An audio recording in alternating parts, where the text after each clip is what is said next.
Kalian tahu Rhoma Irama? Kalian tahu Nela Karisma? Atau Vildan Dangdut Academy? Tapi kalian tahu nggak sih perbedaan musik dangdut zaman dulu dan zaman sekarang? Dan apa sih relevansinya dengan komunikasi politik yang biasanya sekarang digunakan? Yuk simak lebih lanjut, cek videonya. Musik dangdut berkembang di Indonesia pada tahun 1960-an sebagai hasil perpaduan pengaruh musik asal Arab, India, dan juga Melayu. Adapun karakteristik dari musik dangdut zaman dahulu yang pertama, instrumen musik pada musik dangdut pada zaman dahulu itu menggunakan instrumen tradisional di mana menggunakan alat musik seruling, tabla, gendang, dan juga gitar akustik. Kemudian yang kedua, lirik lagu pada musik dangdut itu menggunakan bahasa yang sederhana dan mudah dipahami dan umumnya menceritakan tentang kisah cinta, kehidupan sehari-hari, dan juga kritik sosial dan moral. Kemudian yang ketiga, teknik vokal pada musik dangdut itu sangat khas di mana menggunakan cengkok, yang mana di setiap suku kata itu dinyanyikan dengan nada yang berbeda sehingga musik dangdut ini memiliki warna yang khas bila dibandingkan dengan genre musik yang lain. Kemudian yang keempat dan yang terakhir, musik dangdut ini umumnya digunakan sebagai sarana hiburan, biasanya dimainkan pada acara pernikahan dan juga pasar malam. Nah, media musik dangdut saat ini tidak hanya terbatas sebagai media hiburan saja, tapi saat ini media musik dangdut juga digunakan sebagai alat dalam komunikasi politik, terlebih pada saat kontestasi dalam pemilu.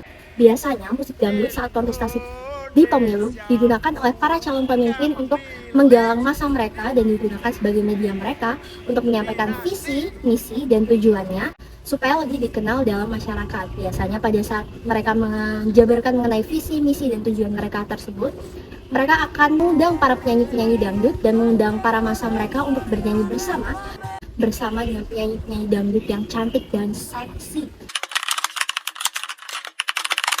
Musik dangdut telah mengalami evolusi yang signifikan dari masa dulu hingga masa ini, yang mana pada era awalnya musik dangdut banyak didominasi oleh instrumen tradisional seperti tabla, gendang, seruling, dan juga gitar akustik yang mana memberikan nuansa Melayu yang kuat dengan aransemen musik yang organik dan lirik sederhana yang seringkali bercerita tentang cinta, kehidupan sehari-hari, serta kritik sosial dan moral. Penyanyi seperti Rhoma Irama menggunakan dangdut sebagai medium untuk menyampaikan pesan moral dan sosial kepada masyarakat. Namun, dalam perkembangannya, dangdut masa kini banyak didominasi oleh instrumen elektronik dan juga digital seperti synthesizer dan juga drum elektronik yang mana memberikan suara yang lebih modern karena pengaruh genre pop, rock, dan juga EDM. Lirik dan tema lagu dangdut modern cenderung lebih beragam dan juga terkadang lebih ringan atau eksplisit, fokus pada hiburan dan juga sensasi.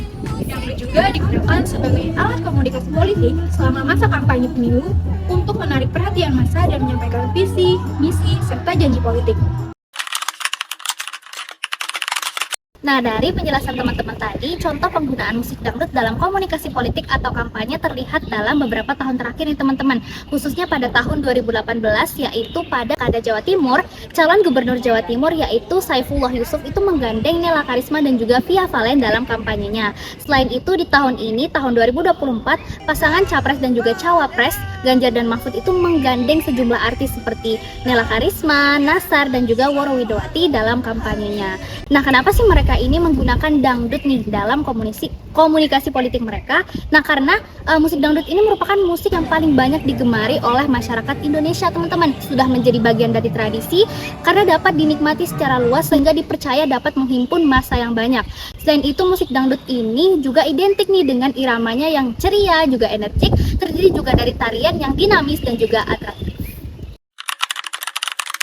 Nah, sebagai kesimpulan dari yang sudah teman-teman saya jelaskan sebelumnya, musik dangdut ini awalnya merupakan perpaduan dari budaya Melayu, Arab, dan India. Dan pada awalnya itu, musik dangdut ini menggunakan instrumen-instrumen musik yang sederhana seperti gendang, tabla, ataupun seruling. Dengan adanya evolusi dalam bidang instrumen dan teknologi rekaman, musik ini saat ini digabungkan dengan elemen seperti pop, rock, dan EDM. Hal ini ditujukan untuk mengambil perhatian generasi muda dan menambah variasi suara dari musik dangdut.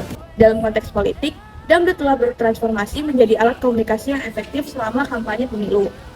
Para politisi memanfaatkan popularitas dari penyanyi dangdut dan kedekatan musik dangdut dengan masyarakat untuk mengambil massa dan menyampaikan visi, misi, serta janji politik mereka. contoh nyata penggunaan dangdut dalam politik termasuk adalah Pilkada 2018 Jawa Timur dan Pilpres 2024 kemarin. Dengan demikian, dangdut tidak hanya untuk hiburan, namun dangdut juga berrelevansi dengan dinamika politik yang ada di Indonesia. Nah, segitu aja teman-teman video penjelasan tentang musik dangdut dari kami. Semoga setelah menonton video ini, teman-teman jadi tahu gimana sih perkembangan dan perbedaan musik dangdut zaman dulu dan zaman sekarang, dan apa sih relevansinya dengan dinamika politik di Indonesia. Tunggu aja video-video selanjutnya. Dadah teman-teman.